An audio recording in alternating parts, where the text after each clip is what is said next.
역대하 16장 7절에서 10절 말씀을 통해서 능력을 베푸시는 하나님이라는 제목으로 많이 말씀 함께 나누겠습니다. 우리가 저번 주는 성령 강림 주일로 지내서 성령에 관한 말씀을 나누었고 그 전주에 한번 아사 왕에 대한 말씀을 우리가 함께 나누었었죠. 그래서 아사의 삶에 빼놓을 수 없는 것, 아사하면 떠오르는 것이 뭐라고 그랬습니까? 기억나세요? 평안이라고 그랬죠. 평안, 이걸 무탈한 삶이라고 그랬죠. 아사하면 평안함이 떠오르는 거예요. 그러니까 아사가 우리가 역대하 14장의 그 앞부분에 1절에서 7절 말씀 속에서 평안이라는 말이 4번이나 등장을 했잖아요.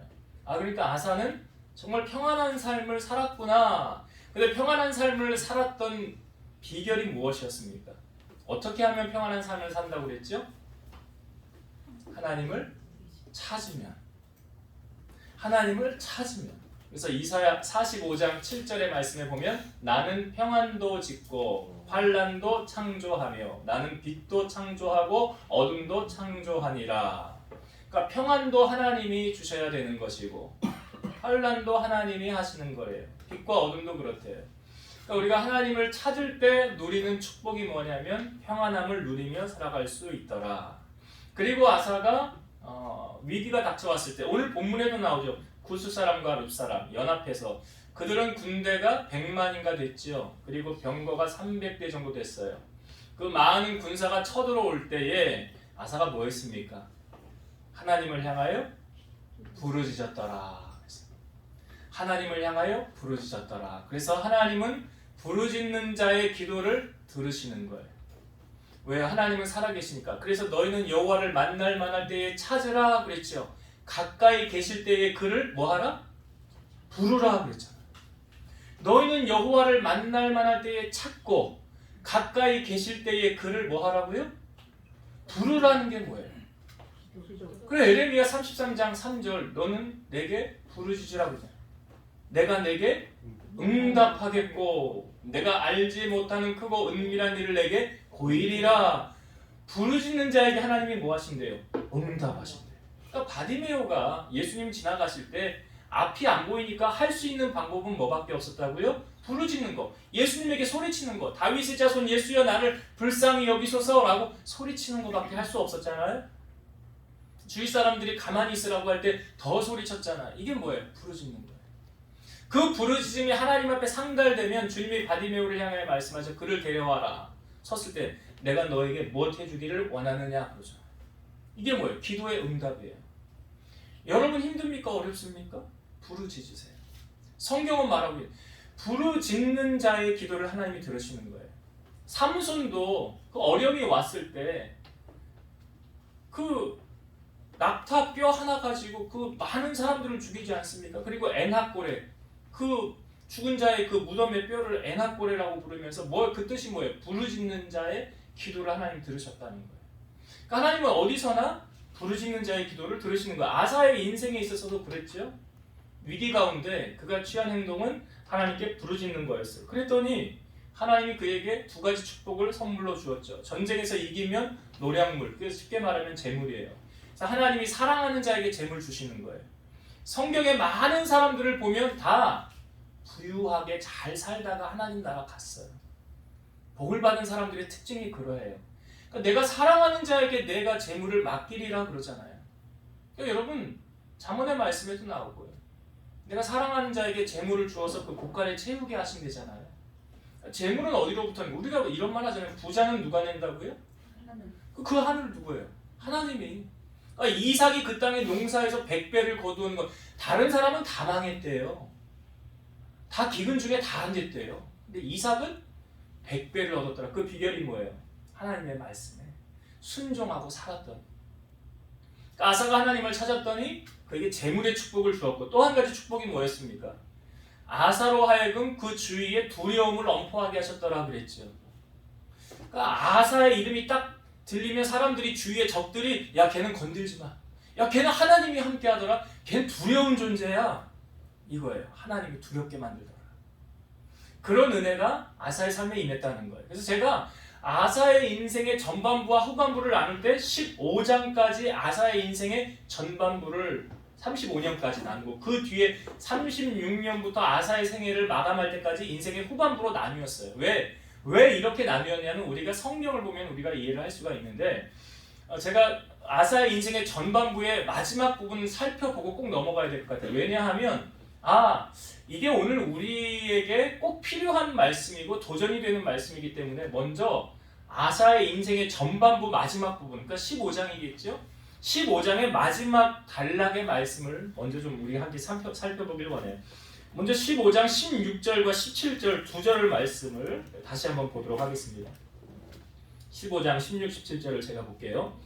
아사왕의 어머니 마아가가 아세라에 가증한 묵상을 만들었으므로 아사가 그의 태후의 자리를 폐하고 그의 우상을 찢고 빻아 기드론 시냇가에서 불살랐으니 산당은 이스라엘 중에서 제하지 아니하였으나 아사의 마음이 일평생 온전하였더라.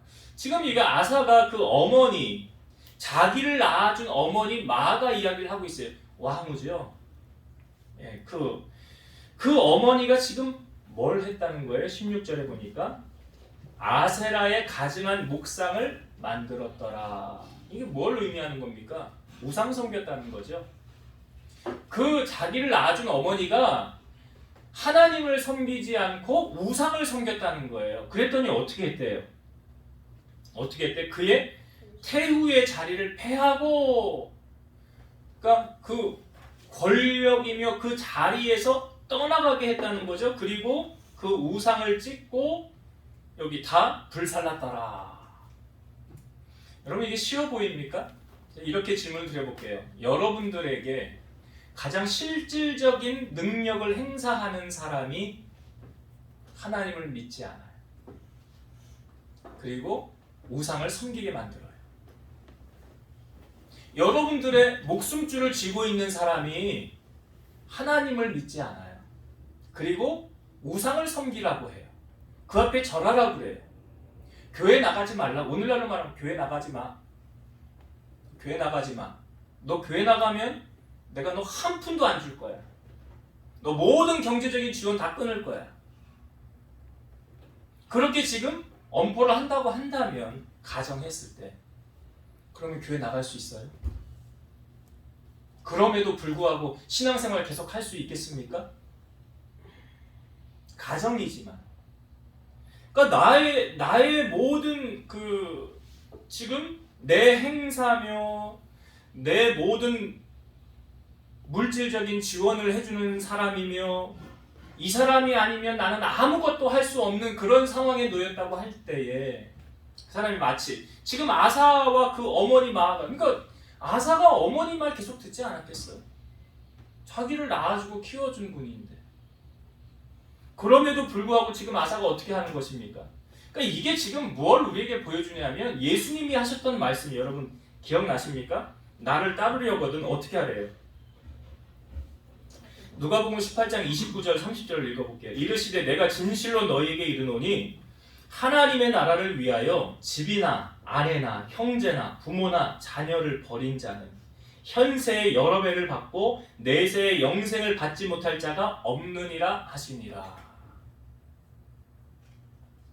우리 이런 말 하죠. 피는 물보다 진하다고. 팔은 안으로 굽는다고. 결국 남는 건 뭐밖에 없대요? 가족밖에 없네. 결국 남는 건 가족밖에 없네. 그러니까 다 혈연 중심, 가족 중심으로 모든 게 되어지지 않습니까? 그러니까 다른 사람은 못 믿어. 다른 사람은 믿을 대상이 안 돼. 그러나 피는 물보다 진해. 근데 지금 아사를 통해서 뭘 보여주고 있습니까? 피는 물보다 진하다고 하면 어머니를 안고 가야지요. 품고 가야지요. 어머니가 잘못해도 어머니가 잘못해도 그냥 덮어주고 아이 그래 괜찮아 내가 다 커버해줄게.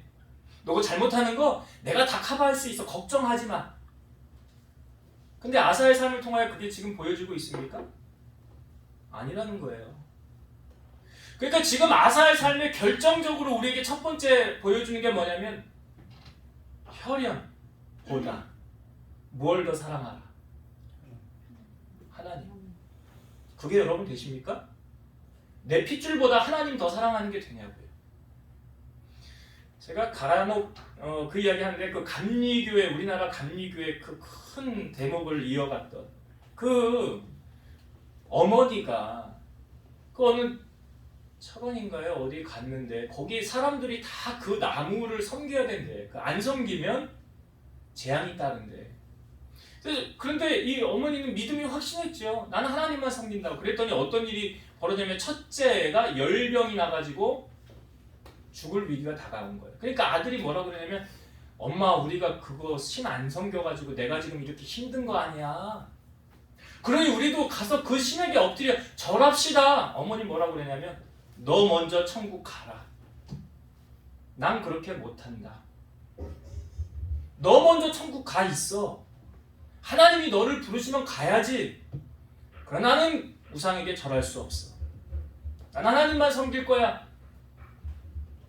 그것이 보여지고 난 다음 어떻게 됐을까요? 그래서 살았지요.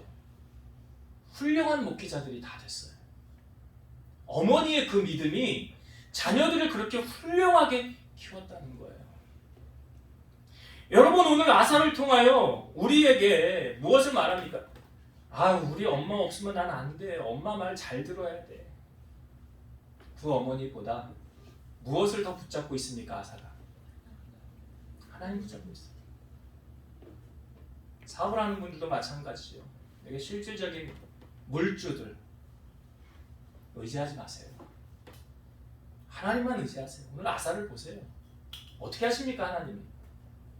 그러니까 아사를 통해서 먼저 첫 번째 우리는 정말 하나님만 의지하고 있는가 점검해 보셔야 돼요. 나는 정말 그 사람 그 어느 누구보다도 하나님만 전심으로 의지한다. 이게 첫 번째예요. 두 번째 아사를 통해서 자 18절의 말씀 18절과 19절을 볼게요. 18절 19절 그가 또 그의 아버지가 구별한 물건과 자기가 구별한 물건 곧 은과 금과 그릇들을 하나님의 전에 드렸더니 이때부터 아사왕 제35년까지 다시는 전쟁이 없으니라. 이거 뭘 말하고 있는 것 같습니까? 18절 말씀해 보니까 그 구별한 물건을 그 은과 금과 그릇들을 어디에 드려요? 하나님의 전에 드렸더니. 이게 뭘 말하는 거예요? 여러분 돈보다 하나님을 더 사랑해야 되는 거 맞죠? 재물보다 하나님 더 사랑해야 되는 거 맞죠? 그거 말하고 있는 거예요 지금.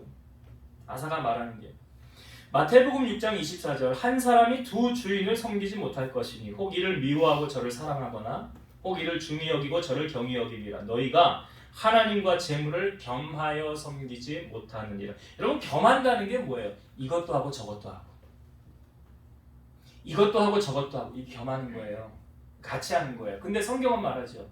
하나님과 재물을 겸해서 섬길 수 없다는 의미는 무엇입니까? 한 주인만 섬기라는 거예요. 한 주인만 섬기는 거예요. 가룟 유다는 예수님을 선택했습니까? 돈을 선택했습니까? 잘 아시잖아요. 그죠? 돈 선택했죠. 결과가 어떠했습니까? 돈이 그를 망하게 했어요. 재물을 선택하면 이런 결과가 오는 거예요. 여러분 잘 들으세요. 돈이면 뭐든지 다 돼. 돈이 최고야 하는 분들 잘 들으세요. 초대교회에 성령이 임했어요. 교회가 시작됐어요. 그리고 복음이 확산되어져서 사마리아까지 복음이 증거되어졌어요. 예수 그리스도가 전파되어졌고 예루살렘 사도들이 사마리아에도 하나님의 말씀이 전파되었다는 것을 듣고 베드로와 요한을 보냅니다. 베드로와 요한이 가서 그들에게 안수하면서 기도하니까 성령이 임했어요. 그때까지는 사마리아에 성령이 임한 일이 없었어요. 근데 그 지역에 시몬이라는 사람이 있었는데 이 사람은 마술을 행하여 백성들에게 높임을 받는 사람이었어요. 백성들이 말하길 이 사람은 자칭 큰 자라 낮은 사람부터 높은 사람까지 다 뭐라고 말하냐면 이 사람은 시몬은 크다 일컫는 하나님의 능력이라. 그러니까 마술을 행하면서 마치 자기가 능력을 행하는 것처럼 사람들에게 보여줬다는 거예요. 근데 이 시몬이 가만히 보니까 사도들이 안수함으로 성령 받는 것을 보니까 자기는 가짜로 했었던 거고 이건 진짜라는 거잖아요. 그것을 보면서 이 시몬이 베드로에게 뭐라고 그러냐면 이 권능을 내게도 주어 누구든지 내가 안수하는 사람은 성령을 받게 하여 주소서. 그랬더니 베드로가 이렇게 말하죠. 네가 하나님의 선물을 돈 주고 살 줄로 생각하였으니 네 은과 함께 망할지어다. 하나님 앞에서 네 마음이 바르지 못하니 이 도에는 네가 관계된 것도 없고 분길될 것도 없느니라. 그러므로 너의 이 악함을 회개하고 주께 기도하라. 혹 마음에 품은 것을 사하여 주시리라. 내가 보니 너는 악독이 가득하며 불의에 매인 바 되었도다. 자, 시몬은 세상을 뭘로 다 해결하려고 했던 사람이에요. 돈이면 다 돼. 돈으로 해결하는 사람. 그의 삶의 우선순위는 뭐냐? 돈이에요. 이거 없이는 나는 못 살아. 돈 없이는 못 살아. 시몬이에요. 그런데 베드로는 뭐라고 말합니까? 네가 하나님의 선물을 돈 주고 산 줄로 생각하였으니 네 은과 함께 네 돈과 함께 망할지어다. 돈 쫓아가면 망합니다. 성경은 분명히 우리에게 말하고 있죠. 돈을 사랑하니 일만하게 뿌리라. 돈 사랑하면 안 되는 거예요. 그러니까 돈하고 재물, 하나님하고는 겸해서 섬길 수 없는 하나만 섬기는 거예요. 그 마음이 내가 돈을 더 사랑하느냐 아니면 하나님 더 사랑하느냐, 이게 딱 나눠지는 거예요. 성전, 사도행전 보면 여러분 성전 미문에 있는 안진뱅이 있었잖아요. 그 제9시 기도 시간에 베드로와 요한이 올라가면서 그 안진뱅이를 향해 우리를 보라 그러니까 이 안진뱅이가요, 뭘 주려나 하고 바라보는 것. 그때 베드로가 그때 뭐라고 말합니까? 잘 아시죠? 은과 금은 내게 없거니와 내게 있는 이것을 너에게 주노니 곧 나사렛 예수 그리스도의 이름으로 일어나 걸어라. 그가 무엇으로 걸었습니까? 돈 있으면 걸어요? 못 걸을걸요. 안 될걸요. 근데 예수 그리스도니까, 주님은 능치 못함이 없으시니까 주님의 이름으로 일어나 걸었다는 거예요. 여러분, 아사의 삶을 통해서 뭘 우리에게 보여주냐면 우리가 가장 끊지 못하는 두 가지를 지금 보여주고 있는 거예요. 이게 뭐예요? 혈연과 재물이에요. 가장 끊기 어려운 거예요. 이것이 하나님보다 우선되어서는 안 된다는 거죠. 우리는 하나님 앞에 오늘 온전합니까? 오늘 아사의 모습을 통해서 여러분 모습을 한번 보세요. 나는 정말 내 자식보다도, 마치 아브라함 마지막으로 이삭을 시험했던 것처럼 내 자식보다도, 아니면 또 자녀들은 내 어머니 아버지보다도 나는 하나님이 제일이야. 난 주 없이 못 살아. 먼저 이것이 되는가? 그리고 여러분, 말세에 나타나는 현상에 대해서 성경은 우리에게 분명히 디모데후서에서 알려주잖아요.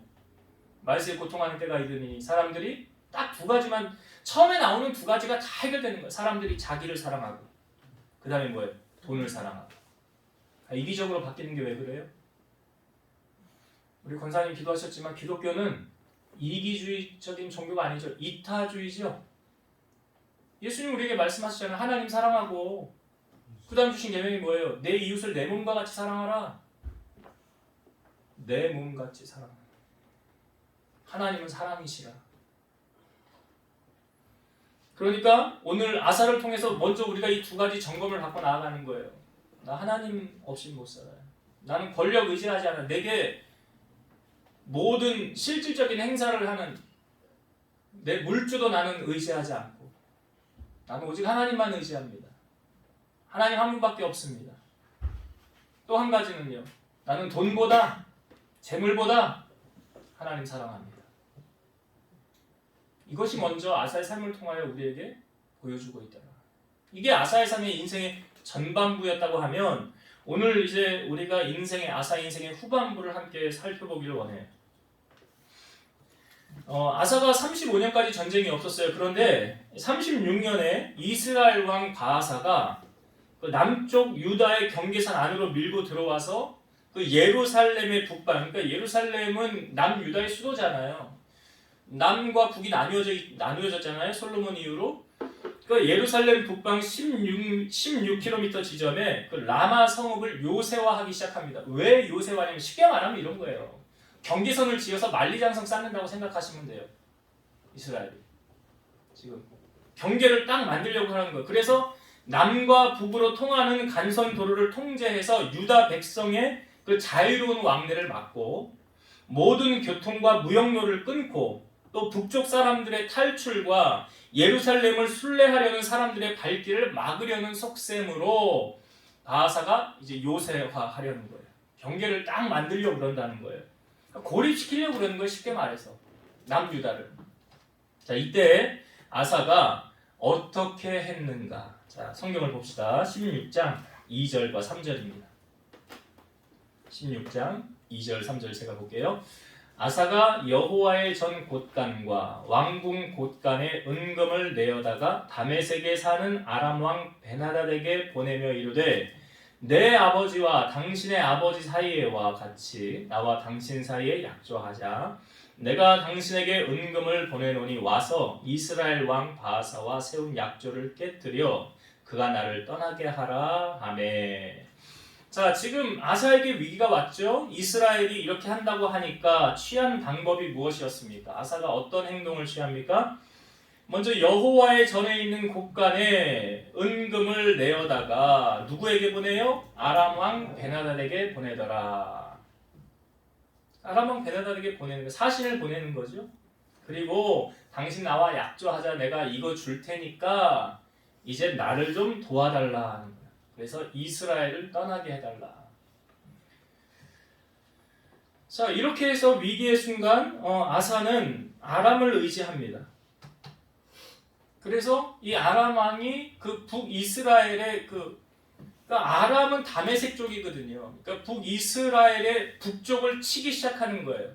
나라를 그 아람이 치니까 이스라엘이 정신이 없으니까 여기 하려는 일을 중단시키고 위쪽으로 모든 정신이 쏟게 만들게 된 거예요. 그러면서 이제 남유다는 이 이스라엘로부터 자유케 된 거예요.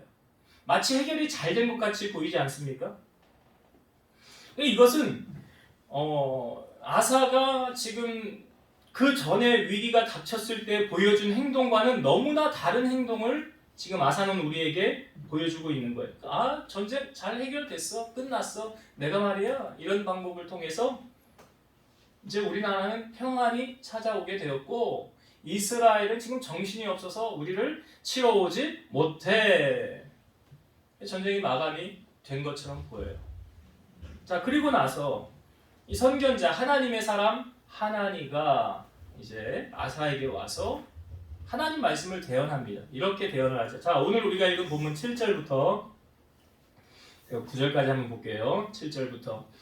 그때 선견자 하나니가 유다 왕 아사에게 나와서 그에게 이르되 왕이 아람 왕을 의지하고 왕의 하나님 여호와를 의지하지 아니하였으므로 아람 왕의 군대가 왕의 손에서 벗어났나이다.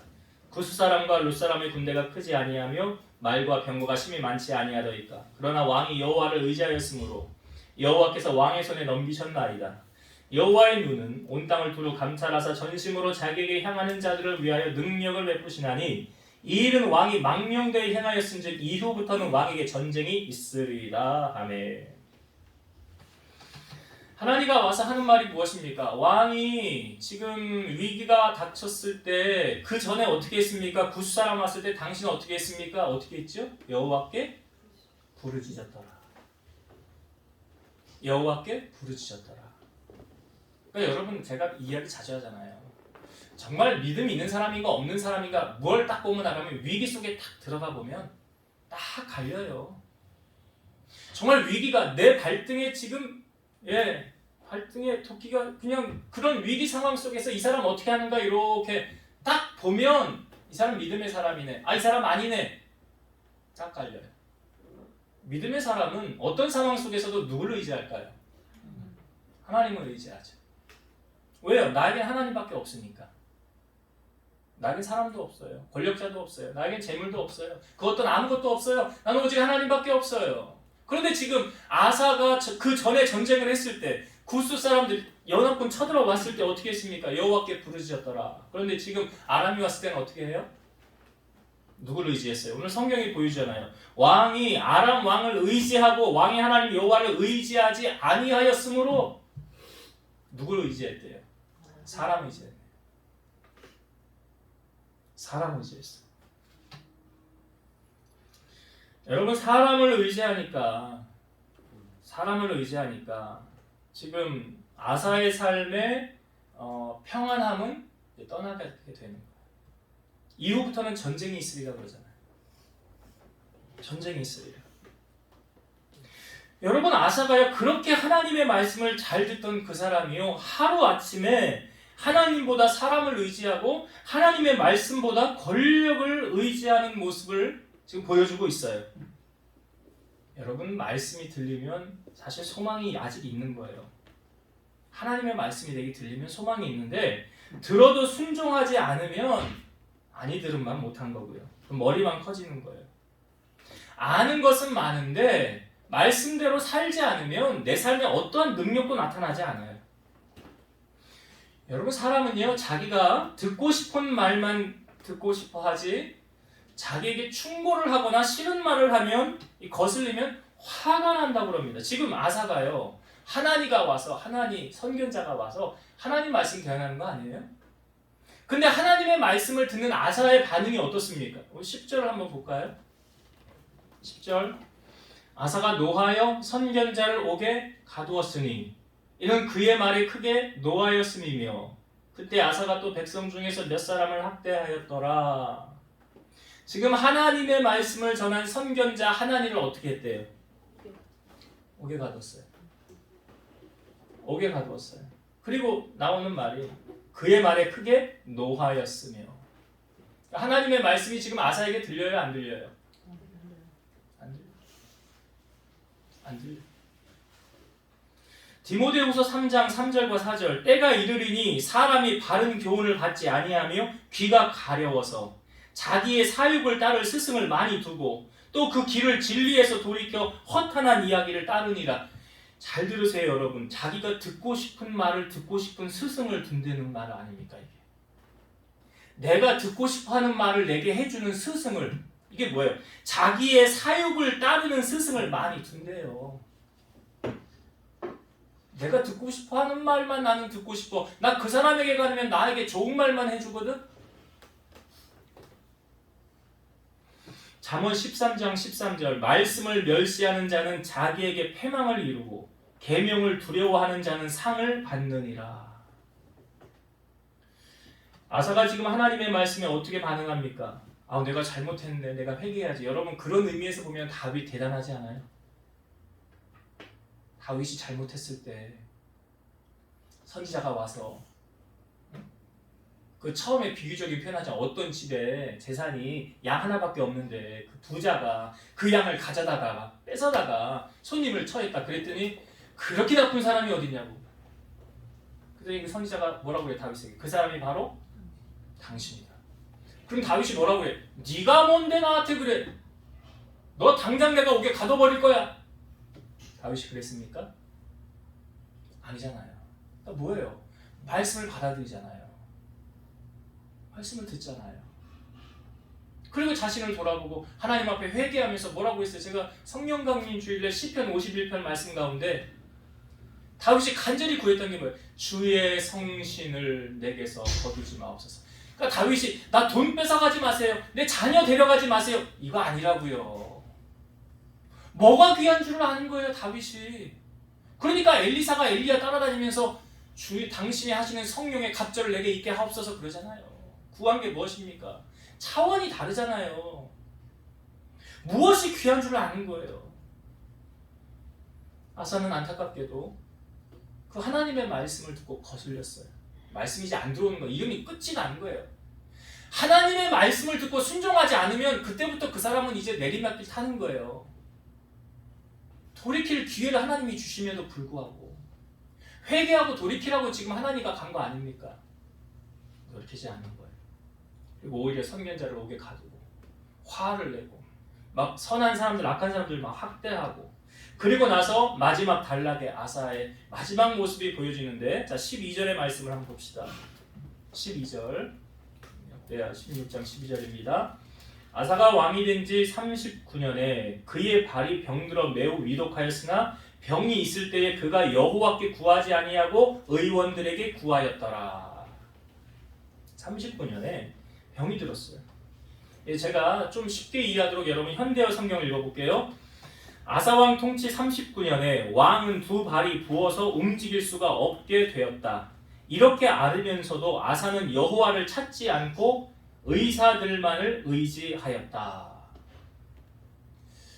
저는 성경을 보면서 이게 당연한 거 아니야? 라는 생각이 들었어요. 아니, 병 들면 병원 가야지. 병원 가서 의사 상담하고 치료받고 약받고 치료를 받아야지 당연한 거 아닌가? 라는 생각이 들었어요. 아니, 지금 아사가 병들어 매우 위독했대잖아요. 당연히 의사에게 가서 내 병을 보이고 치료해달라고, 약 달라고, 처방전 내려달라고, 아니 뭐 이렇게 해야 되는 게 당연한 게 아닌가. 근데 그 당연한 것을 오늘 성경은 왜 이렇게 우리에게 알려주고 있을까요? 그는 여호와께 구하지 아니하고 의원들에게 구하였더라. 그럼 이거 아사가 잘못했다는 거잖아요. 잘못했다고 지금 우리에게 알려주는 거 아닙니까? 뭘 잘못했다는 거예요? 네? 뭘 잘못했다는 거예요, 아사가? 병 들렸으면 당연히 병원 가서 의사를 만나서 도움을 구해야지. 그걸 말하는 게 아니라 그의 마음의 중심이 지금 누구를 의지하고 있는가? 누구를 의지하고 있는가? 이게 아사가요. 하나만 알고 둘은 모르는 거예요. 사무엘상 2장 6절과 7절 여호와는 죽이기도 하시고 살리기도 하시며 수월에 내리기도 하시고 거기에서 올리기도 하시는도다. 여호와는 가난하기도 하시고 부하기도 하시며 낮추기도 하시고 높이기도 하시는도다. 여호와께서 죽이기도 하시고 살리기도 하신대요. 그리고 가난하게도 하고 부하기도 하신대요. 그리고 높이기도 하시고 낮추기도 하신대요. 그러니까 지금 아사는 자기가 병이 들었는데 하나님을 의지해야 되는 아사의 모습 속에 의원, 의사들을 의지하는 그 모습이 하나님 보시기에 옳지 않더라는 것을 보여주는 거죠. 아사가 병이 걸려서 죽게 된 것은 하나님께로 돌이킬 마지막 기회였는지도 몰라요. 그리스도인은 하나님을 불신하고 의학적 수단만을 의지하는 마음보다는 하나님이 원하신다면 기적을 통해 낫게 하실 수 있다는 믿음을 갖는 것이 올바른 신앙의 자세예요. 왜요? 하나님은 불가능한 것이 없으니까. 능치 못한 것이 없으니까. 무에서 유를 창조하시니까. 없는 것을 있는 것 같이 부르시는 분이시니까. 우리가 믿는 하나님이 바로 그런 하나님이에요. 여러분들의 아버지가 그런 일을 행하실 수 있다는 것을 우리는 믿고 나아가지 않습니까? 말씀을 정리하고 마치도록 하겠습니다. 여러분, 아사의 인생의 전반부는 역대하 15장까지 우리가 살펴보았어요. 이게 아사 인생의 전반부예요. 역대하 15장, 아사 인생의 35년까지. 그때까지 전쟁이 없었더라, 평안했더라 그랬어요. 근데 아사 인생의 마지막 단락을 통해서 우리에게 주는 메시지는 무엇이었습니까? 아사는 자기 어머니보다도요 하나님 더 사랑했죠. 그 어머니가 우상을 섬기니까 어떻게 했어요? 폐위시키고 우상 불살라버리고. 여러분, 만약 여러분 주변에 있는 내 혈육 관계에 있는 분이 하나님을 믿지 않아, 그러면 아사처럼 우리 할 수 있을까?